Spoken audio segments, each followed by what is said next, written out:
અમરેલીના બળિયામાં વિકાસ કાર્ય થતાં ભાજપ કોંગ્રેસમાં ખુશી છલકી। ગાંધી ચોક ખાતે ભાજપ કોંગ્રેસના કાર્યકર્તાઓએ ફોડ્યા ફટાકડા।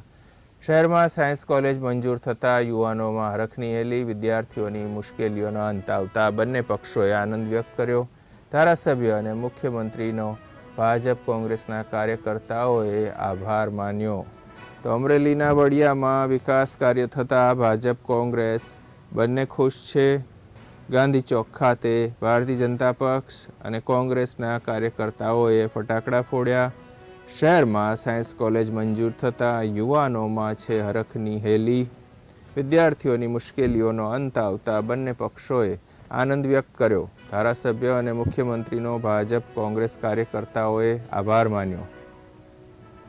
આજરોજ બળિયાના યુવાનો અને વિદ્યાર્થીઓ દ્વારા ગાંધી ચોક ખાતે જે કોલેજ મંજૂર થઈ એની ખુશીમાં ફટાકડા ફોડવાનું આયોજન રાખેલ હતું। વર્ષો જૂનો જે પ્રશ્ન હતો, પૂર્વ સરપંચ છગનલાલ દ્વારા અનેકવાર રજૂઆત, સ્થાનિકો દ્વારા અનેકવાર રજૂઆત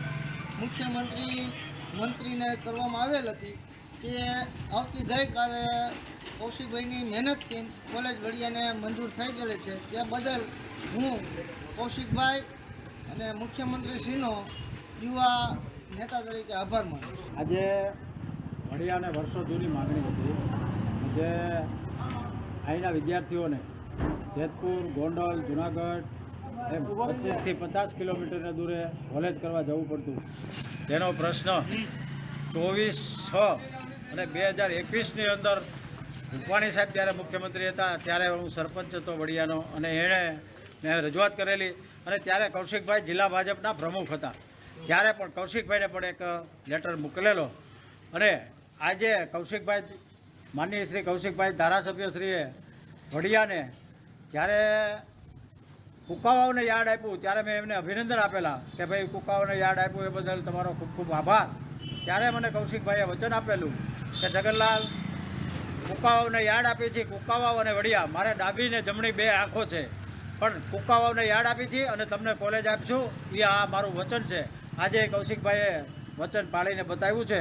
અનેક વખત સ્થાનિક આગેવાનોએ રજૂઆત કરી અને એનું પરિણામ આજે બધાને, અને ગામનું જ્યારે સામૂહિક પ્રશ્ન હોય ત્યારે ભાજપ કોંગ્રેસ ગણ્યા વિના આપણે સામૂહિક રીતે રજૂઆત કરાય।